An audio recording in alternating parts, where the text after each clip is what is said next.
Of all the ways to measure and communicate the value of a product, price is the most universal.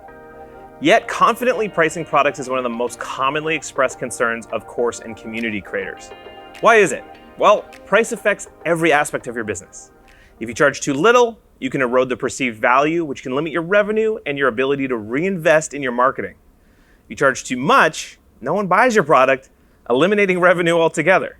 To further complicate matters, there isn't a magic number or a one-size-fits-all approach. But fear not, friends, there are ways to approach pricing that simplifies things and reduces pricing anxiety. Shoot, you can even bypass pricing altogether and offer your community for free. That's a totally viable path. The good news is that you have options, and options provide flexibility.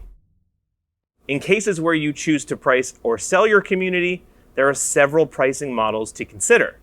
You could offer lifetime community access for a one-time payment. You can offer community membership through a recurring monthly subscription fee. Or you could offer both options by choosing one primary pricing model and offering the other as a secondary pricing option. For example, you can offer lifetime access for a one-time payment as the primary option, or you could offer both options by choosing one primary pricing model and then offering the other as a secondary option. If you choose to offer multiple pricing options, it's a good idea to provide a price advantage to your one-time payment users. Most businesses prefer to collect most of the money upfront rather than over time, as time increases the risk of collecting the full lifetime value of that customer. Regardless of the pricing model you adopt, be sure to balance the business needs with those of your prospective members. You should consider their preferences and the expectations of your target market. For example, most television streaming services have adopted a subscription model, and their audiences expect a low monthly payment when buying. You also have options for packaging your community with other products. You could offer your community as a standalone product, as a value add with another product, or as an upsell. One way to offer your community as a value add to another product is to bundle your community with a course. In this case, you offer the community as a free add-on. And just like that, you can show high value to potential course customers. It's pretty nice, right? When offering your community as an upsell, you can offer the paid community to purchasers of other products. One way to achieve this in Thinkific is to offer the community as an order bump on the course checkout page. When the purchaser is in buying mode and you're offering a community at a regular discounted price, you can seal that deal. Some companies have been able to increase revenue by up to 40% just by using order bumps. At Thinkific, you can take advantage of our order bumps feature when using Thinkific payments. Pricing is all about perception. If you make the product sound valuable, the price can go up. If you make the product sound not so valuable, the price comes down in the mind of the buyer. There is a window between that's too cheap and that's too expensive that you want to be in. How you sell your product creates those boundaries and perceptions of price. The goal here is to hit the highest price tolerable by the majority of your market.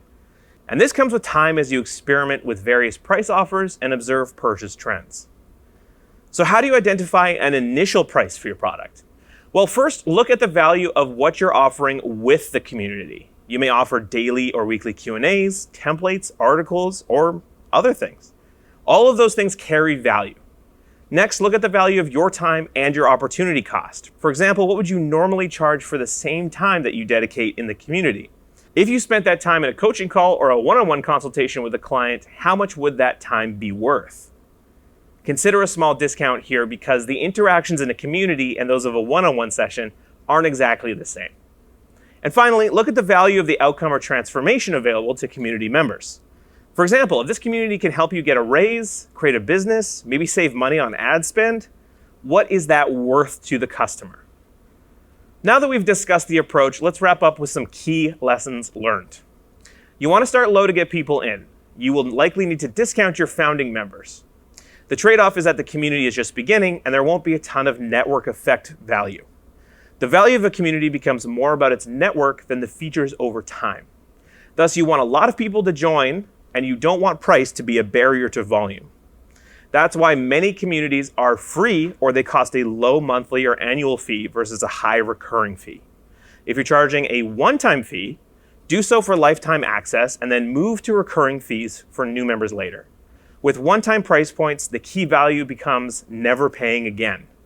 This is a useful way to raise a little revenue from founding members of a community and get them in the door first before you switch to a recurring monthly fee later. If you really want to skip the math and the deep thinking and you just need some general ranges, we can give that to you too. Start with membership fees ranging from free to $20 per month, and then raise the price from there. For one-time fees, start between $100 and $1,000 for lifetime memberships, and then consider a switch to monthly memberships once you have a steady stream of enrollments and a healthy retention rate in your community.